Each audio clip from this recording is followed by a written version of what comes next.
Hey guys, it's Mr. Dugal, and today we're going to get into unit conversion. This is just going to serve as a basis for how to actually do unit conversions. We're not going to take the time to go through exactly how many quarts are in a gallon, how many yards are in a, mile, all those kind of things. We're just going to more so focus on the process of how to convert one unit to another. And here are a couple example problems. So the first example reads, convert 7 meters per second to meters per minute. So on both of these problems, we're going to have one unit that stays the same, and we're converting the other.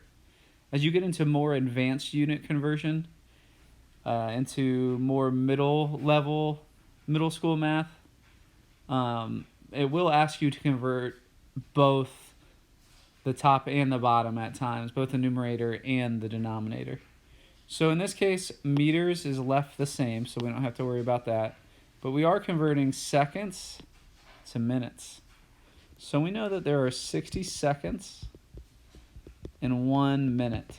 So if there are 7 meters, I'm going to say 7 meters per 1 second, and there are 60 seconds in a minute, then I can convert this to meters per minute.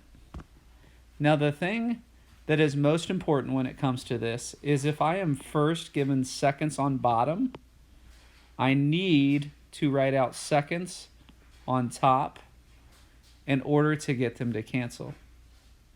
I'm going to say that again because this is the key to the whole process with unit conversion. If you are given seconds as your denominator the first time, you need to make seconds on the numerator the second time to get them to cancel. So in this case, since seconds is on bottom and seconds is also on top, seconds divided by seconds cancel. And I'm just left with the number of meters per minute, where meters is on top and minutes is on bottom. Now I just go ahead and multiply the numbers across. I'm left with 7 times 60 up top. 7 times 6 is 42. If we put a 0 on top of that, that would be 7 times 60. It would be 420 meters per 1 minute. And that's my answer. I wanted to convert 7 meters per second to meters per minute. 7 meters per second equals 420 meters per 1 minute, also written just per minute.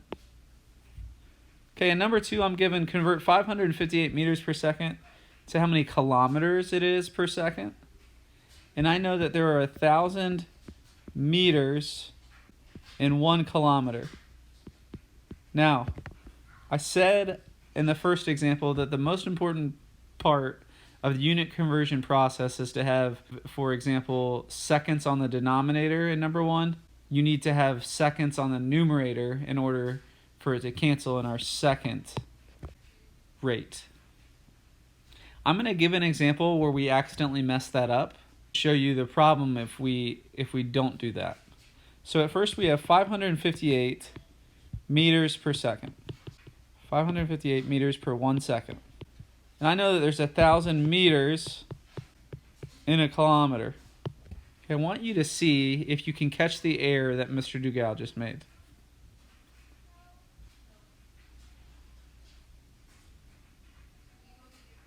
Okay, the error that Mr. Dugal just made is that he has meters as his numerator and meters as his numerator in the second rate also.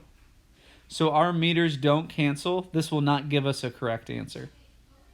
So what I actually need to do in the second rate here is I need to make it 1 kilometer per 1,000 meters. My meters needs to go on bottom in order for them to cancel, because meters divided by meters is just 1. Anything divided by anything is just 1. So those just cancel entirely. And I'm left with 558 times 1 up top. It's going to give me some amount of kilometers. and then the bottom's going to give me some amount of seconds. So let's go ahead and do that math. 558 times 1 is 558. 1 times 1,000 is 1,000. So I'm left with 558 kilometers per 1,000 seconds. Now I could divide numerator divided by denominator to give me my answer, but let's think about this for a second. It's 558 kilometers per 1,000 seconds. So I actually need my decimal to be in the thousandths place, because the denominator as a fraction is in the thousands place. Well, 558 to the thousandths place, let's write the number 558. Where would the decimal go in order to make this to the thousandths place? If I put the decimal right here, I'd have 5.58, which would be 58 hundredths. That's not far enough over. However, if instead I put the decimal right here, it would be tenths, hundredths, thousandths. This would work. So this would be my answer. My answer would be 558 thousandths, or 0.558 kilometers per seconds. And that's what the question asked for. So that's how we do unit conversion, is that we need to make sure if we're given meters, for example, in my first rate, as a numerator, that meters in my second one, in my second rate, needs to be a denominator. That's about it. Hopefully this helps as an introduction for unit conversion. Thanks so much for watching.